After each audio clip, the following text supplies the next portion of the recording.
Hey, it's Kathy here, and I am one part of the Ford Beautification Project. I know a lot of you are probably wondering,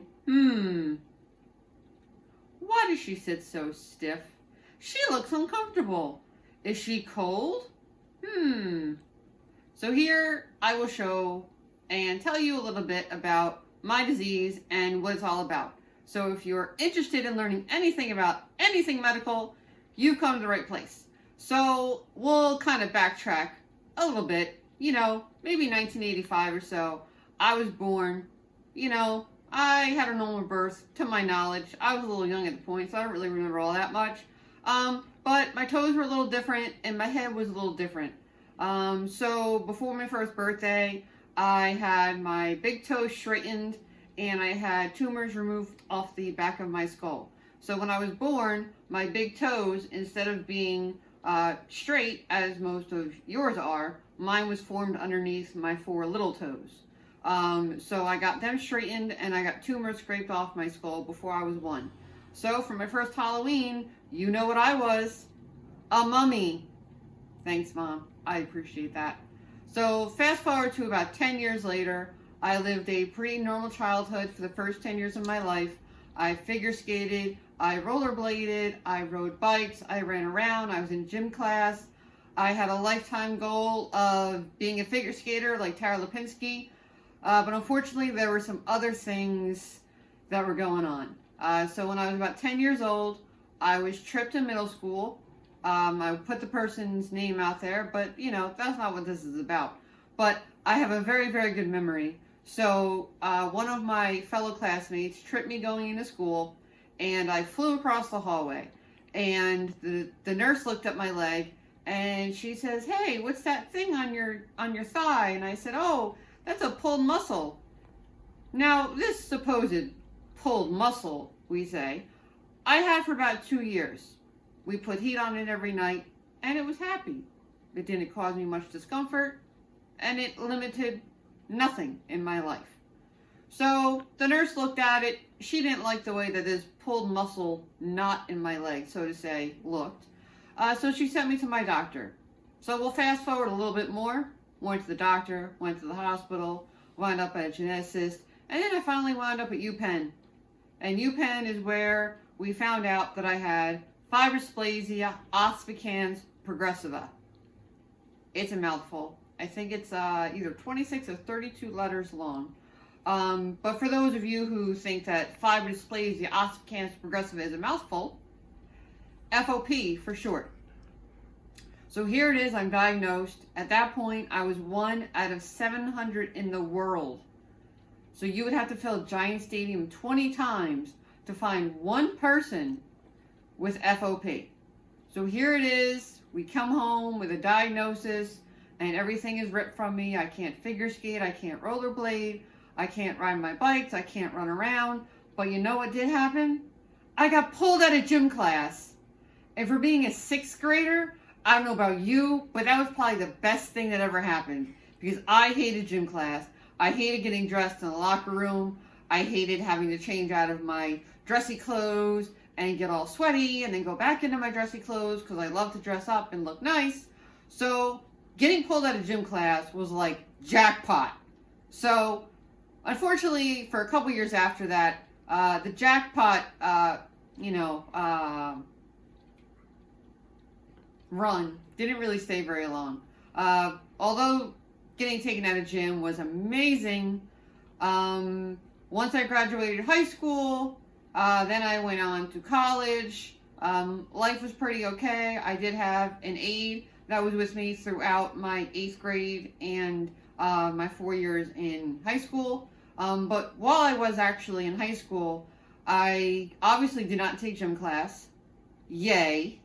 But I did take a graphic arts class. So not only did I get to take 1 period of graphic arts, I got to take 2 periods of graphic arts. So that was approximately 80 minutes in the same room. So we all know what happened. I became the teacher's pet. I got to sit at the teacher's desk. I got to use the teacher's Mac. And I found my love for dispatching. So as I sat there for 80 minutes a day, I got to listen to his fire scanner. Actually, it was a fire and police scanner. but mostly fire activity. So here it is, 80 minutes in one room, listening to a fire scanner, and I looked at my teacher and said, I'm going to be a dispatcher when I grow up. And I think he believed me. But then when I went home and told my parents said, okay, that's great, but you're still going to go to college. So I said, okay, that's fine. I won't argue. So I went to county college after I graduated high school. And I went to county college for 2 years. I will admit I was not smart enough to get into my dream college through the front door. So as a wheelchair user, I ended up having to use the back door.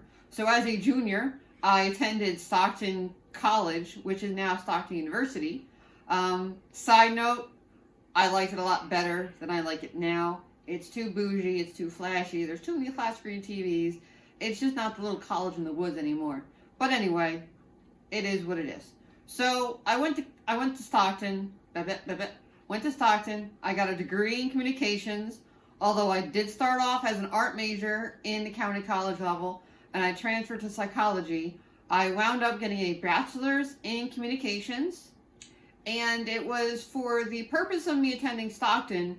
I ran into somebody in the hallway recruiting firefighters, and I of course rolled up to him in my old wheelchair, and I said, look, you and I both know I can't be a firefighter, but I want to be a dispatcher. So fast forward a couple months, I got an interview with a local police department down here, and I began my career as a 911 dispatcher September 24th of 2007. So let's get back to what FOP is. So FOP in short basically causes extra bone to grow over anything that moves, any tendons, ligaments, or muscles. How I explain it to the everyday person is everyone is a cake. My husband is a vanilla cake. Some people are chocolate cakes. I, my friends, are confetti cake, because confetti cakes are awesome. Okay, so we're all cakes, and you have your cake on a plate, okay? I could probably eat the whole cake in one day and get sick. But anyway, so here it is, I have my confetti cake. So when you go to icing a cake, some people call it icing a cake. I call it icing. So when you go to icing a cake, you know, you take your icing and you put it on your cake, and it covers the entire cake. Sometimes it gets a little lumpy, sometimes it rips off the cake on the top, you know, but more or less, everyone has icing on their cake. Once again, mine's vanilla with sprinkles on top. Now you take my cake and you put it in the freezer and you freeze the cake. 4 hours later, you take the cake out and you try and cut the cake, and you cannot cut my cake. You know why? Because I have frozen icing. Well, that, my friends, is what's happening here. Frozen icing all over everything except for your eyes, your tongue, and your heart.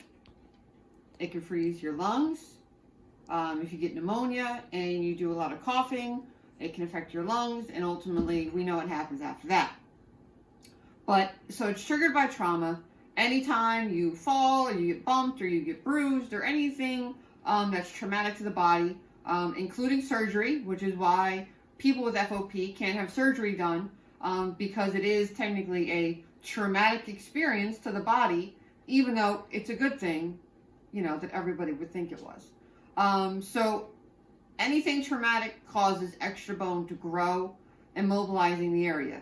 I am a complete frozen statue from my head to my toes, with the exception of 4 of my toes and 5 of my fingers and my 2 wrists.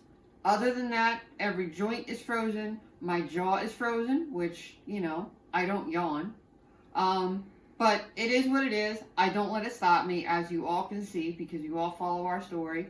But we still get out there and we do what we have to do. As you know, I am married. I met my husband off the internet. We will have a lot more about that on another video, though. So I'm not going to talk about me and him and our family and all that other kind of stuff. So that's another video. So stay tuned. And if you made it this far, you have to comment down below and say, I got to this point, and give me a thumbs up. All right. So FOP. There's no cure. There's a couple clinical studies that are working on some medications that may be helpful to FOP. I'm not really sure if it's going to just stop future bone growth, or it will be able to allow us to have surgery to have bone removed, or what have you. Honestly, I don't mind living the rest of my life the way that I am right now, with the exception of my right leg. And you ask, why your right leg? Well, you drive with your right leg. Okay? So my left leg was frozen for about 20 years. I kind of learned to live with it. But then my mobility and my independence decreased once I lost the ability to move my right leg. So I no longer drive my car, which most of you now know, my dream car, which I am an owner of. And I still have it. I haven't been in it in about 3 years as a passenger. I haven't driven it since 2013, maybe October 2012, but I think 2013 was the last time I drove a car. Notice I said car. I did drive a van at a rehab place, but that's another video in itself. Because I still feel that I can drive. I should be allowed to drive. But the rehab place told me that I sat too much on the lean and that my disease was progressive. However, that could have been established 8 months prior to that statement coming out. So once you got the money for all the visits, then you decided to tell me that my disease was progressive. So maybe he talked to the guy at urgent care, that when I went in there one day because I was having pain and I didn't know what to do, I had an urgent care doctor tell me I needed an x-ray and some crutches. So there's always some miscommunication and misunderstanding going on, but I'm definitely willing to be open and answer things for people. Misdiagnosis is very common for those who have FOP, so we definitely encourage sharing of knowledge, sharing of videos. Some of you have may seen Grey's Anatomy. Yes, the lady that was doing the dollhouses was depicted as having FOP. Was it a good depiction? I don't think so. So I think next time a TV show needs someone that actually has fibrodysplasia ossificans progressiva, I think I know a candidate. I don't know about you, but I think I would do it. But yeah, that's really my disease in a nutshell. I don't let it stop me. I am the founder of a 501c3 here in New Jersey. I'm obviously part of a forward beautification project, which we go around our community and pick up litter, trash, recycles, and all that fun stuff. So my disease doesn't stop me, and it's really about how you look at life. So I look forward to sharing more inspirational and motivational videos with you. I am not opposed to hearing that I am an inspiration.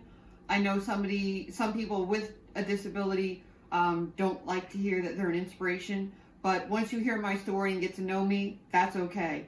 But if there's anything you want to know, definitely drop a comment down below. I'll be more than glad to answer it. We will be going live, so if you ever see us on a live video, you're more than welcome to answer and ask your questions, and I'll answer them.